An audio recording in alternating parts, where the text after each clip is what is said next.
요즘 아이디어 하나 있다고 스티븐 잡스가 될 거야. 그래서 그런 분들을 위해 스타트업 현실을, 스타트업의 전반적인 흐름과 로드맵에 대해서 한번 짚어볼 건데요. 네, 안녕하세요. 스타트업 크리에이터 민성입니다. 자, 먼저 제가 이런 스타트업 채널을 운영하는 이유는 더욱더 많은 분들이 스타트업에 도전하시길 바라는 마음에서 운영을 하지만 제가 해본 결과 창업은 무작정 도전하는 것이 아니었어요. 그래서 스스로 생각하는 것보다 좀 더 준비가 된 상태에서 도전하시기를 바라는 마음에서 이번 영상을 준비했습니다. 자, 요즘 아이디어 하나 있다고 스티븐 잡스가 될 거야.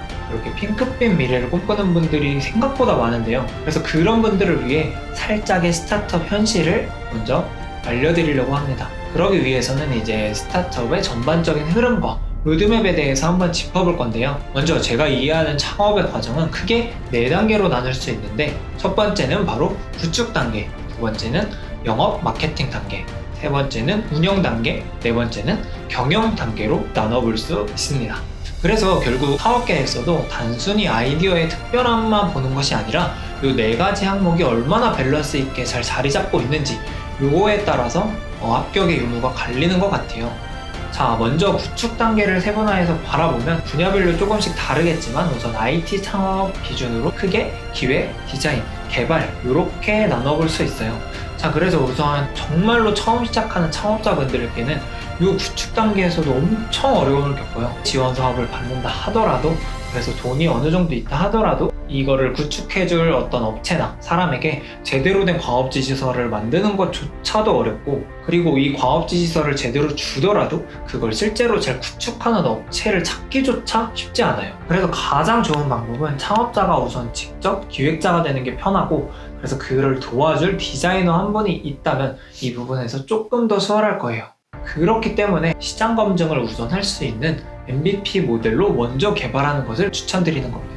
자, 그리고 두 번째 운영 단계로 들어가기 전에 1.5단계가 있어요. 바로 이 구축 단계에서 한 3달에서 5달 정도가 평균적으로 걸린다고 가정했을 때 이 시기에 가만히 있을 수는 없잖아요. 그래서 이 시기에 뭘 해야 되냐면 사전 영업을 어느 정도 진행을 해야 되는데, B2C 같은 경우는 서비스를 이용할 예상 유저들을 미리 확보해서 설문조사를 해둔다거나 아니면 고객의 데이터베이스를 미리 만들어 놓는다거나, B2B인 경우에는 사전 미팅이나 사전 영업을 통해서 우리 제휴업체들을 많이 확보해 놔야겠죠.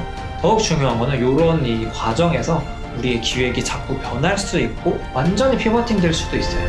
자, 그렇게 이제 구축 단계가 끝나면 이제 영업 마케팅 단계인데, 이 기간은 사전 영업을 얼마나 열심히 했느냐에 따라서 짧을 수도 있고 아니면 하염없이 길어질 수도 있어요. 그래서 정부 지원 사업만 받고 이제 구축만 해놓으면 이제 막 장밋빛 미래가 펼쳐질 줄 알았는데 이제 시작입니다. 그래서 이제 마케팅을 할 거면 뭐 하드 뉴스도 만들어야 되고, 고객에 따라서 달라지는 마케팅 전략도 필요하고, 영업을 할 거면 이제 영업 자료도 만들고 그에 맞는 영업 사원도 고용을 해야 되고, 벌써 여기서부터 엄청난 자금이 소요될 것 같아요. 또 정말로 영업 도중에 막 시작하는 창업자라면 아무것도 없는 포트폴리오를 보고 어떻게 고객을 확보할지, 어떻게 고객사를 설득할지 이런 고민들을 충분히 해나가면서 해답을 찾아야겠죠. 이제 어느 정도 영업 마케팅이 되면은 이제 고객들이 모인다거나 아니면은 고객사들을 제휴를 맺어서 조그만 매출이 발생이 되는 시점, 그 시점이 이제 바로 운영 단계인데, 이 운영 단계까지만 오셨다 하더라도 사실 저는 너무 대단한 것 같아요. 이제 매출이 좀 발생하고 현금 흐름이 돌기 시작하면서 이를 이제 제대로 운영할 수 있는 시스템과 매뉴얼을 갖추어 나가는 과정이에요. 이때부터 이제 본격적으로 우리가 한 번도 겪어보지 못한 3가지의 관문을 만나게 됩니다. 그 이름하여 바로 세무, 법무, 노무인데요. 또 법인 설립은 어떻게 하는지, 또 그에 따른 세금은 얼마나 되는지, 또 직원들의 복지는 어떻게 해야 되는지, 이 부분에 대해서 충분히 공부를 해 나가면서 익숙해져야 해요. 그래서 이 단계까지 익숙해지는데 저는 최소 6개월 정도 걸리지 않나 싶습니다. 그래서 이제 비로소 어느 정도 매뉴얼도 갖추고 체계도 갖춰서 내가 직접적으로 개입하지 않아도 어느 정도 돌아간다, 이런 시점이 오면 이제 운영 단계를 벗어날 수 있을 것 같아요. 자, 그렇게 도착한 마지막 경영 단계, 여기까지 왔으면 가장 먼저 해야 될 일은 바로 그동안 수고한 자기 자신에게 박수를 쳐주는 겁니다. 우선 이 경영 단계까지 오신 분들은 사실 제 유튜브를 더 이상 보지 않으셔도 되고, 오히려 저에게 사업하는 방법을 더 깊게 알려주시면 될 것 같아요. 뭐 요 단계에서는 엄청나게 큰 프로젝트도 있을 거고 R&D 사업을 할 수도 있을 거고 아니면 어떤 컨소시엄을 만들 수도 있을 거고 아니면 이제 하나가 안정화됐으면 다시 새로운 사업을 1단계부터 다시 시작할 수도 있겠죠. 이런 과정들을 다 잘 이겨내고 유니콘이 되시기를 기대합니다.